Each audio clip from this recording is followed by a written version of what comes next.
लाल साईं लाल साईं लाल साईं लाल साईं झूले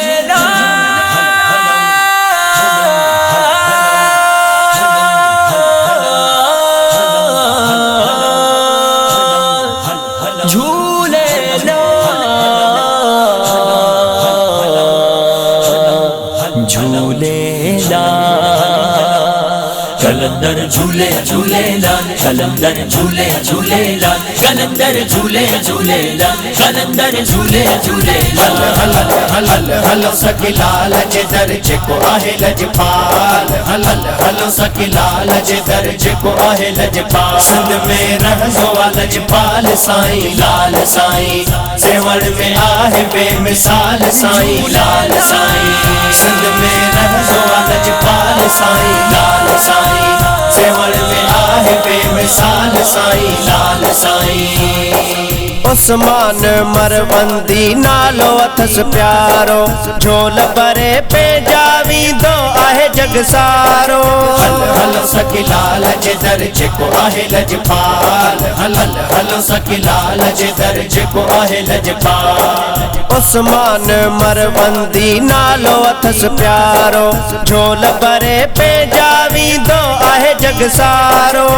कंदो सभिनी ते आहे बाल साईं लाल साईं सिंध में रहजो लजपाल साईं लाल साईं सेवण में आहे बेमिसाल साईं लाल साईं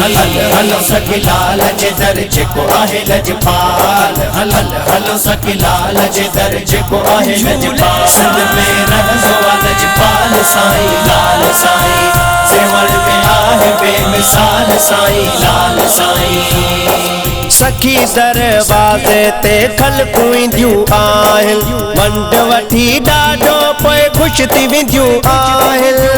हलो सखी लाल जे दर्जे को आहे लजपाल हलो सखी लाल जे दर्जे को आहे लजपाल सखी दरवाज़े ते खलकूं ईंदियूं आहिनि वंड वठी ॾाढो पोइ ख़ुशि थी वेंदियूं आहिनि ॿुधंदो तन जो आहे सवाल साईं लाल साईं सिंध में रहजो लजपाल साईं लाल साईं सेवण में आहे बेमिसाल साईं लाल साईं हलो सखी लाल जे दर्जे को आहे लजपाल हलो सखी लाल जे दर्जे को आहे लजपाल सिंध में रहजो लजपाल साईं लाल साईं सेवण में आहे बेमिसाल साईं लाल साईं गुलन में मशहूर जिए गुल गुलाब आहे सिंध अंदर सेवण में तीअं जनाब आहे हलो सखी लाल जे दर्जे को आहे लजपाल हलो सखी लाल जे दर्जे को आहे लजपाल गुलन में मशहूर जिए गुल गुलाब आहे सिंध अंदर सेवण में तीअं जनाब आहे पंहिंजो मट पाण गंजवाल साईं लाल साईं सिंध में रहजो लजपाल साईं लाल साईं सेवण में आहे बेमिसाल साईं लाल साईं हलो सखी लाल जे दर्जे को आहे लजपाल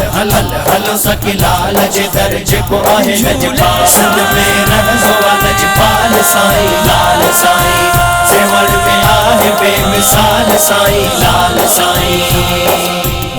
जावेद मोराई मूंखे दर घुराए पंहिंजूं दमालूं बि शनवाज़ खां पढ़ाए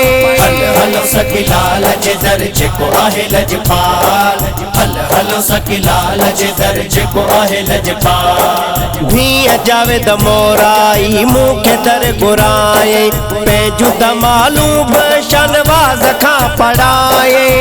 कयो कुर्बन समाला माल साईं लाल साईं सिंध में रहजो लजपाल साईं लाल साईं सेवण में आहे बेमिसाल साईं लाल साईं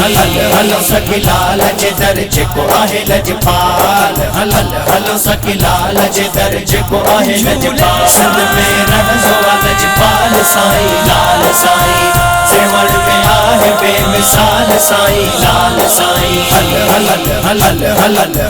हलो सखी लाल जे दर्जे को आहे लजपाल।